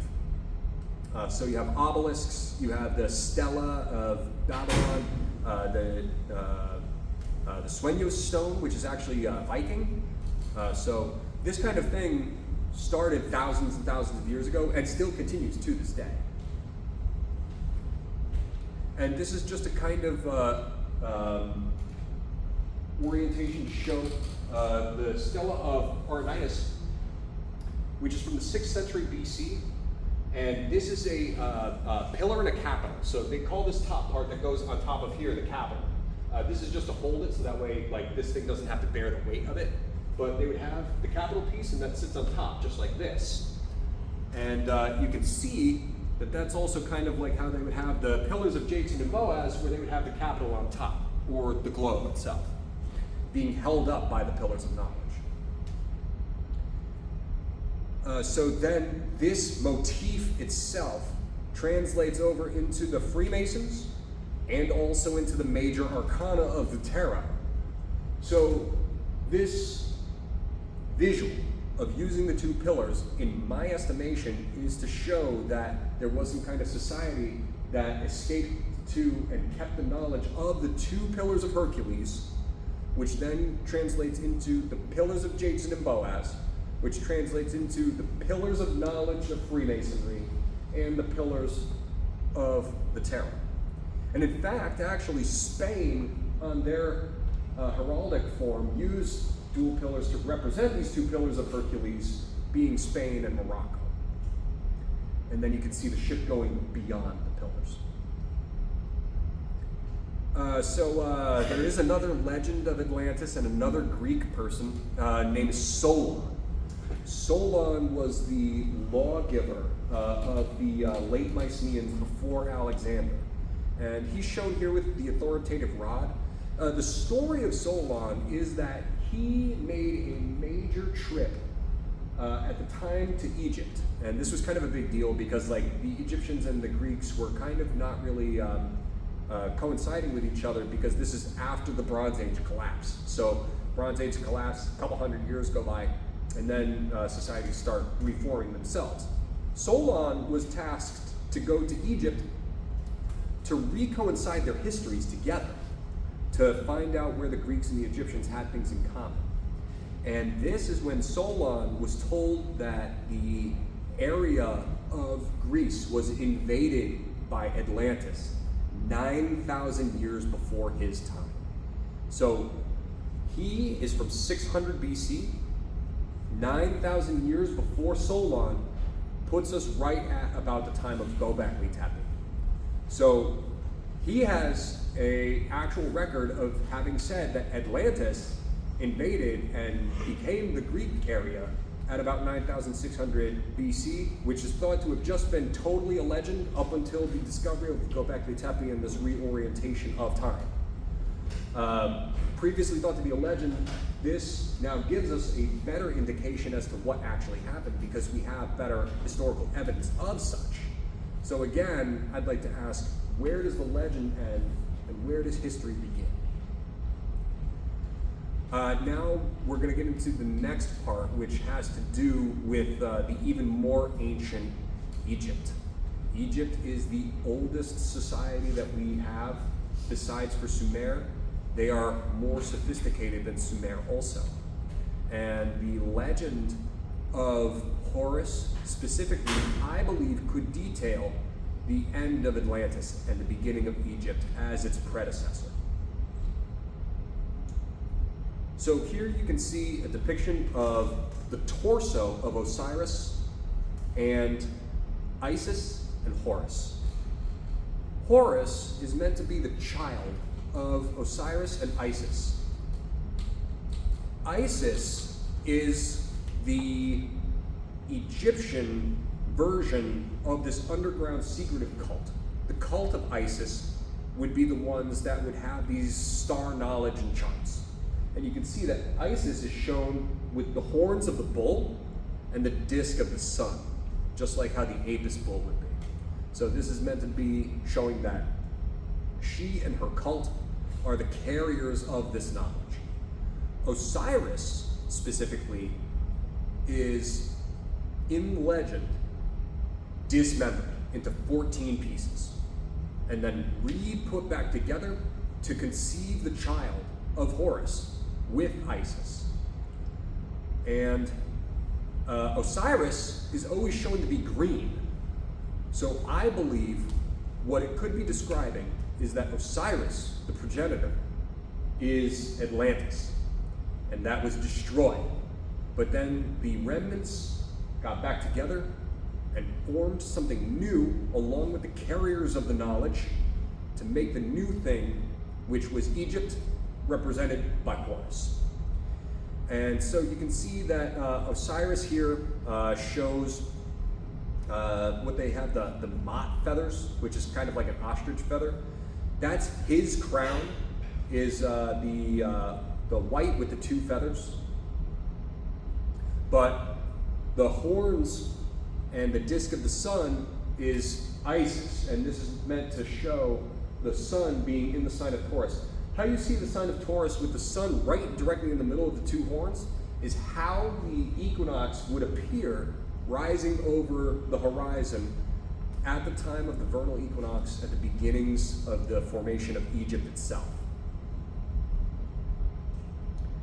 And then the child Horus is shown with a single horn, meant to be that he is youthful and that he is the offspring of Isis, and that he also carries this knowledge of the bull. And then this is a demonstration of what the upper part of Africa could have looked like if it was a major dense forested area. We also know that there was a larger system of Great Lakes that was at this time too. So whereas it might not be conceivable that the spot of the Rishat structure was actually connected to the ocean, it could have easily been connected to one of these Great Lakes and river systems that was permeated throughout the area. And then if you actually take a look at the motif of the eye of Horus, that actually kind of looks like a topographical map of the Rishat structure and the surrounding areas itself. This larger ridge over the top being the brow, and then I didn't have it really zoomed out, but there is also a rocky outcropping that kind of goes underneath, like this kind of one spot here. People's faces don't really have something that's kind of right there, except for the part that curves under your cheek, but this rocky outcropping could be describing a map of the previous spot of these knowledge carriers. And then this reorientation of symbolism can be shown in other ways related to Horus as well. Horus had to be taken away in the legend from the area because of the evil Set. Set is the one that killed Osiris and dismembered him. So to hide Horus away, something would be given on his finger and he would suck on his finger to stay quiet. Now, this sucking on the finger motif is just how the Egyptians would have like a sucking on the thumb. And then that turns into the shush gesture that we use to keep quiet. But it translates over and over again throughout time in different ways. This is one of my favorite artifacts. This is the Metternich Stela of Magical Healing. And this is the best record of this legend of Horus that we have. So again, there isn't like some woman out there with big bull horns. There isn't some kid that is her offspring that is meant to be like the representation of all of Egypt. This is just kind of an embodiment of an idea that they would have, that they were trying to communicate in a simple way. Having the thing be a person is easy to understand for other people. And then in here, you can kind of see that there is also the serpent motifs, including the serpent that wraps around the disk of the sun for the bird form of Horus. And then also there's the crown of Osiris. And then the Wujat, the eye, would also have its own arms here. But the major thing that I wanted to show here is the lion head that is on top of the Horus itself, just like the Ulansey figure. And then, after Egypt was taken over by the Greeks, the child Horus turns into the Greek Harpocrates. Harpocrates fulfills the same child god figure that the Egyptians had, but they retooled him to be something else for the Greek people.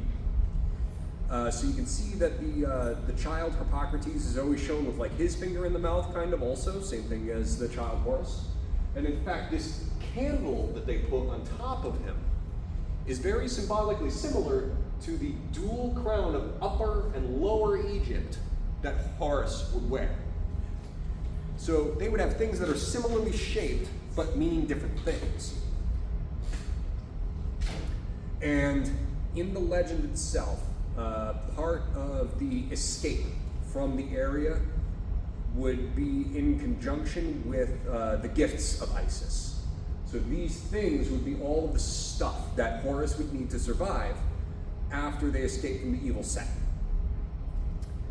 And then those things are carried in a wicker structure, which is the cornucopia, or the horn of plenty. Now, the horn of plenty turns into the cornucopia for the Greeks, and then Harpocrates is always shown carrying these horns full of the things, rather than having the horn attached to his head. So this horn carries over, but in a different way. Now, this is kind of a little more fantastical. This horn of plenty, the cornucopia, also has other connotations in this secretive structure that I think that I can uncover a little bit. So this is kind of a little more out there, and I think that the symbolism of the cornucopia as such has been removed from the Fruit of the Loom logo by these progenitors of symbol makers to try to find out what they can and cannot show and get away with, kind of, because things are still, right now, in a process of reorientation. The internet has kind of changed things so that way, like, we no longer have libraries of books, we have libraries of information, and as things change over time, things are attributed elsewhere. So I don't know about you guys specifically, but me personally, I specifically remember there being a cornucopia in the Fruit of the Loom logo. According to the Fruit of the Loom, they have never had a cornucopia ever in any of their symbols, stretching back to the beginning of their company. And that the usage of such is explained away with Chinese knockoffs, but I think most people would actually say that the one on the right is more correct than the one on the left from their memory. And these secret keepers will use specific instances of symbols in specific ways. Now, this might be controversial, but the two towers were ascribed to be having similarly been destroyed like the two pillars of Enoch. Now, I'm not saying that they were done so on purpose, but after the fact, if you are trying to invade Baghdad, which is what happened in the aftermath of the 9/11 attacks, again, millionaires might not believe in astrology, but some billionaires do.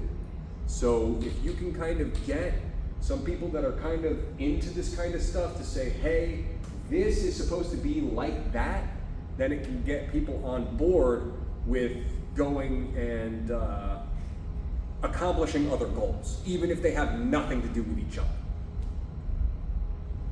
So the depiction of Harpocrates also having wings like an angel or a cherub is just like the Leontocephaline. The actual wing motif of a person is meant to be the four winds, or the four directions that you could travel, north, east, south, and west. And then, in the tarot, the child Horus is meant to be the Eon, which is the stretch of time that I mentioned. So, as it changes, the Eon, which is the child Horus, which is Egypt, becomes and is capitulated into the Romans after the Greeks, and is then taken over by the Christians to become their angel of judgment.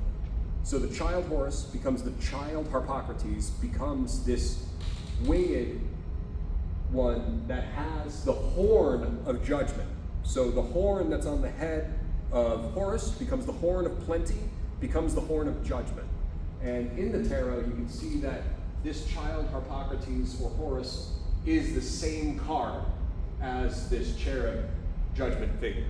And that's why they are in relation to each other on the tarot, even though the child Horus doesn't really have anything to do with this angelic figure. But they are both the XX. So then this is also how this visual can also be described as having changed, like the two feathers that are on top of Osiris's crown can become the wings of Harpocrates, which then become Hermes. And then he carries the winged rod with the serpent that's entwined as a representation of this star knowledge. And so this is just a kind of idea of the timeline itself. So we have the building of the Younger Dryas, and Göbekli Tepe, thousands and thousands of years before Narmer himself. But the star of Sirius, which is meant to be their primary star in Egypt, rose directly over the pyramid at about the time of 9,300 BC, and then left, and then did so again thousands of years later. So I believe that the time of early Egypt, having been reorientated back to this time that was right after the Younger Dryas time, is such that they were saying that this is a sign that Egypt needs to be risen again, because it's possible that there was a progenitor culture of Egypt before Egypt itself, because people were there at that time. And this is to show another piece of really sophisticated carving. This is the Narmer palette. This is from more than 5,000 years ago. This is one of the oldest pieces from ancient Egypt that we have. And it's one of the most sophisticated as well. This is all in inscription carving from top to bottom as well. You can see the front and back here, and on the top you have a bunch of these bull motifs. And then these long-necked animals at the bottom. It's not really an animal like that, but what it's meant to represent is the two combining of the rivers of Upper and Lower Egypt to become one entity. And that's what Narmer did specifically. He combined Upper and Lower Egypt kingdoms into one society of Egypt. And now this is kind of a more interesting part. The Great Pyramid itself, I believe's location, because of that rising of Sirius, that's why they built it there. And specifically saying that the spot where the pyramid is significant in addition to the structure itself. So what I have here is a bunch of orientated plot points of the Great Pyramid, the exact center of the Great Pyramid, in exact meter measurements to a bunch of other structures. And what I'm trying to show is that these builders of stone have carried their knowledge from the beginnings of society, from after the Younger Dryas up until right now, and that they still continue to do so in a secretive function. Just like the Freemasons do, just like Mithras did, just like ISIS did. So it's important to know that the meter, the measurement of the meter, is a ratio of the size of the planet itself. If you take from the North Pole to the equator, that's 40 million meters exactly. And the measurements that I'm using are one of my favorite new measurement systems. It's called the megameter. So a million meters is 1 megameter. And if you go from the North Pole to the equator, that's 40 megameters exactly. Another thing too is to understand that in ancient Egypt, their unit of measurement, the royal cubit, is exactly 1/2 of 1 meter. So all of the measurements that we have in ancient Egypt and all the measurements in the Great Pyramid itself are in fact ratios of the planet itself. And these ratios of the actual planet and their sizes and orientation are built into the pyramid. And if you have a chance to read any of Larry Hall's work, he can actually demonstrate that the speed of light itself is embedded into the stonework of the Great Pyramid from more than 5,000 years ago. So I'm just going to show you a couple of these structures, and I'll let you guys draw your own conclusions, and I'm just going to show you how far away they are. Now, one of the measurements itself also is the South Pole. There is an exact metered measurement from the Great Pyramid to the South Pole. It's something like 13.32 megameters, so 13,320,000 meters exactly. All of these measurements are going to be in exact 1,000 meter or kilometer integers. So this exact center spot on the Göbekli Tepe, or at least one of its outcroppings, is 1.08 million meters exactly from the center of the Great Pyramid. And what's interesting, I think at least, is that 1080 is another number that coincides with the number of 360, which is the division of the Chaldeans of the sky. So this 360 number kind of folds into other numbers as well. And this is just to show Göbekli Tepe here. This is an ancient Greek amphitheater. This plot point falls exactly on the spot where the person on stage would orient themselves and then spread out. So you can see that the exact spot on the stage is 1.119 thousand meters exactly from the center of the Great Pyramid. I'm going to show you guys probably about 24 of these, but I've got more than 150 different plot points of man-made structures that are in these exact 1,000-meter integers. These are two sites that are thought to be pyramids in China, but they are unexcavated. They refuse to excavate these two sites because they don't want anything in China to be related to older ancient pyramids. The Chinese have their own thing going on. But the tip of each of these falls into one of these exact 1,000-meter measurements, and in fact it's 7166000 exactly, and 71655. Now these are more than 500 meters apart, but the difference between these and the Great Pyramid is 500 meters. So they don't really have any orientation to themselves in these exact meter measurements, but they do to the pyramid. And then this is Catalhoyuk. This is another ancient site. This is a megalith site. And this specific plot point falls on this one singular stone that sticks straight upward out of the ground. So this could be a vertical pillar that could have existed at that time.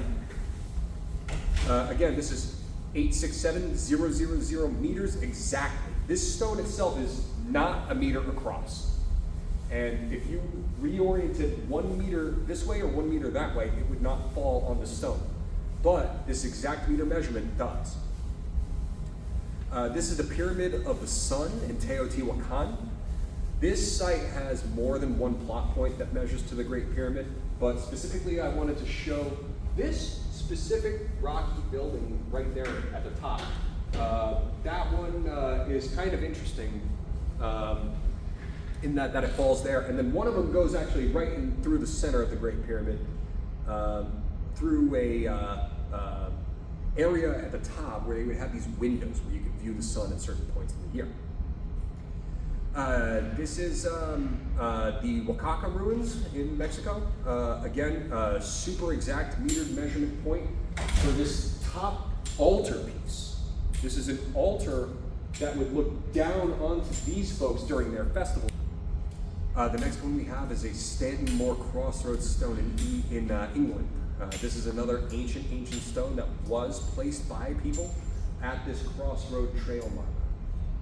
So again, this stone is not more than a meter or so across, but the exact measurement, 3696000 meters exactly from the pyramid to this stone. Now, I'm not trying to say that these people were able to measure all of these things exactly to the pyramid. What I'm trying to uncover is a latent structure of the earth itself that is set up in this orientation. And that it just so happens that these ancient builders were able to find really good spots for them to build these structures on top of. Because if you have the goal to survive these major cataclysms, just like the Younger Dryas event, you'd want to not only make a structure that could withstand it, you'd also want to put it in a spot that could withstand it. These are two other spots of ancient Carthage. one on the top is one of their necropolises. The Carthaginians had a different idea about death. They still practiced human sacrifice. So that's kind of interesting to know that that's right on their necropolis. And also their famous Rotunda port. That's the thing that the Carthaginians were known most for, is this circular port, which you can see is still visible, even though it's not used as a port any longer. This is the Taj Mahal. So that spot that you see is the standing point where you can look at the reflecting pool and then turn around and look directly at the Taj Mahal itself. So that is the primary entrance of the mausoleum, because again, this is a tomb as well. This is now this temple is really, really interesting to me because this is a temple that is carved into the face of the rock. This is not something where they carved a bunch of blocks and stacked them on top of each other. This whole temple is one solid piece that has all of the stone around it removed from, just like relief carvings do. So this is actually really interesting because this is some of the most phenomenal stonework that we can possibly see. This is the Sringanam Hindu complex, if I'm pronouncing that correctly. This is one of the largest Hindu complexes in Southeast Asia. This is the Ramaswamy Temple. So this is kind of in the same area, but again, also a centralized point that's kind of in their central temple as well. This is the Zhangtong Buddhist Temple. This is the largest Buddhist temple in China in terms of not only size, but mass. So this is the heaviest building on the planet in terms of ancient buildings. This has an amount of stone in it that dwarfs the pyramid itself. So this is, in terms of size and scale, ridiculously huge. This is a pyramid complex in Kazakhstan, a few thousand miles away, but they have a pyramid on this site, and then this circular observation deck for the pyramid that leads to it is where the plot point ends. This is the Madania in Milan. Some people may be familiar with this as being that really fantastical cathedral in Milan that a lot of people are familiar with its gigantic flying buttresses. This is one of the most complex Christian churches that was ever built. This is the Kola borehole up near the Arctic Circle. This is the deepest hole dug by man. This goes straight down into the rock, into the granite layer of the crust. And this goes miles deep. This is miles deep of granite down into the earth. This is the Tomb of the Unknown Soldier. So this is one of the more modern ones. And I would suspect that Lafayette was one of these initiated knowledge carriers who took this building knowledge and brought it to the United States, because he's the one that primarily built a lot of the stuff that you see that's like kind of occultish in like Washington, D.C. And then also you can see that this has its own amphitheater as well, and this is a tomb. Then this is Lafayette Square. You can see that the spot that's kind of been worn out where people stand and look at his statue is the spot that coincides with the pyramid. This is Columbus Circle, again, another spot that was built by Lafayette. You can see that the plot point ends up right at this spot where you stand. It's not the actual spot of the statue. In fact, where this plot point is where all of these converge. Because the wider ones don't converge at the actual statue itself, they converge at this plot point. So these paths are meant to mimic the rays of the sun emanating outward. And then this is Philadelphia City Hall. So this is another one that's an exact meter measurement, another early American building that's gigantic in stature. The Philadelphia City Hall is huge. The Empire State Building, another one of the early phenomenal types of building and construction works. Comparatively to the time, the Empire State Building was leaps and bounds bigger than any other building that existed at the time. It was once the tallest building on the planet. And if you've ever seen old images of it standing on its own in Manhattan, it dwarfs anything around it. But now we have things that are taller. This is the Virginia State House. So it's hard to see, but this plot point goes all the way directly right into the center of the Virginia State House. And this is actually a skylight window, just like you have here in the atrium. The Hollywood sign has one. So kind of right in the center of the Hollywood sign is another one of these points. The Las Vegas sign is another one of these exact metered measurements, 11,892,000 meters exactly from where you stand to the pyramid. Disney's got a few, and they're all at either the 1,000 or the 500 meter marks, but all of the Disney ones are at like a Christmas tree. They have a couple permanent Christmas trees, which are in relation to the idea of the evergreen, which was the plants that would not die in this cycle of the sun going away and coming back. So this mode of staying alive is how they symbolically say that this knowledge has stayed alive since the beginning of time. So there's one right here. This is Disney and Epcot. That's a Christmas tree. This is the Disney Magic Kingdom Christmas tree. And then this is Disneyland, Anaheim, California. And then this also has an exact meter measured one at the entrance of Main Street. So right in the center of Main Street in Disneyland Park.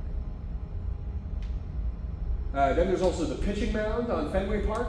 That's an exact meter measurement, 8,737,000 meters away from the Great Pyramid. America's oldest ballpark. And then there's also one at Beaver Stadium in Pennsylvania. Beaver Stadium and Ohio Stadium are the two largest stadiums in the United States. This is for college football. And what I'm trying to get at here is that these builders are able to find these areas of strong granite crust somehow that are able to withstand a lot of vibration from the rhythmic people moving on top of them to build the structure and also be on it. Because the rhythmic motion of people just walking is enough to start an earthquake if you have enough people in the same spot all at the same time. In fact, when they opened the Golden Gate Bridge, they let people walk across it, and the bridge almost collapsed right after it was made, because it wasn't meant to hold the rhythmic moving of people, it was meant to hold the rhythmic moving of cars going faster across it. So that vibrational load in its rhythmic set could have caused cataclysmic damage to the actual bridge itself. And so too can that happen on the crust of the earth if you have like a really weak spot that maybe has like, I don't know, some kind of pocket underneath the crust. And then this is the best one. This is Bass Pro Shop Pyramid in Memphis, Tennessee. So Memphis is also a spot in Egypt. Memphis originated in Egypt, and then we made a new Memphis in Tennessee. But this pyramid sits 10,532,000 meters away from the pyramid. So we have our new pyramid to go along with the old pyramid. But this is kind of a visual representation of what I'm talking about. The earth is always in motion, and it creates a vibration. And that vibration affects the things that are on the earth. So the crust of the earth is just a very, very thin shell, like the shell of an egg. And the primary amount of stuff that is on the earth is liquid magma rock. It is liquid magma granite that has then cooled on the outside to make the crust. So I would suggest that these vibrational waves have created a lattice structure in the cooled crust of the earth that has then made these peaks and valleys of thicker and thinner crust. We know for a fact that the crust can vary in thickness by as much as 50 miles. The crust can be thinner or thicker by magnitudes of like even so much deeper than the ocean itself. So like you could have the ocean at its deepest point and then another 10 miles of rock underneath that. So being able to find the spot. Okay, you got it. Thank you. So this is all kind of created that. I have more that I can get into with like kind of the reorientation, but it looks like we're kind of coming up on time here. So just like how things would get reoriented, so too would their legends get reoriented from top to bottom. So just like how I said the Philistine Goliath was an abnormally statured man, so too did they say that there were giants. And it's possible that they weren't an actual series of people that were giants. It's possible that there was just another civilization that was gigantic in stature. And if there was some kind of empire like Atlantis that was able to figure out the stars and boats and things like that, they probably would have been able to figure out health and science a little bit better than the regular hunter-gatherers and made them larger as well. And then, if they were all destroyed in the Younger Dryas Pact, they would have been destroyed similarly, and smaller stature animals would have survived. Just like how the Irish elk isn't around, but deer and caribou are. The mastodon and the woolly mammoth are not around, but elephants are. And then we can get into kind of like more symbolism stuff, but we're gonna go ahead and call it right here as the ending. So we're getting the time for the library, but I just wanted to kind of go over a lot of this stuff as the major theories that I'm putting forward. Because again, right now in modern academia, they still say that civilization started with Sumerian Egypt and there was nothing before that, even though we have structure proving otherwise. So I want to know where the legend ends and history begins. And I've got a lot more, but I might have another one of these kind of meetings to kind of go over the next sections of it. If anybody wants to sign up or leave their email address, I can give you a copy of the entire book, which has all these images as well as more extrapolation. So thank you everybody for coming.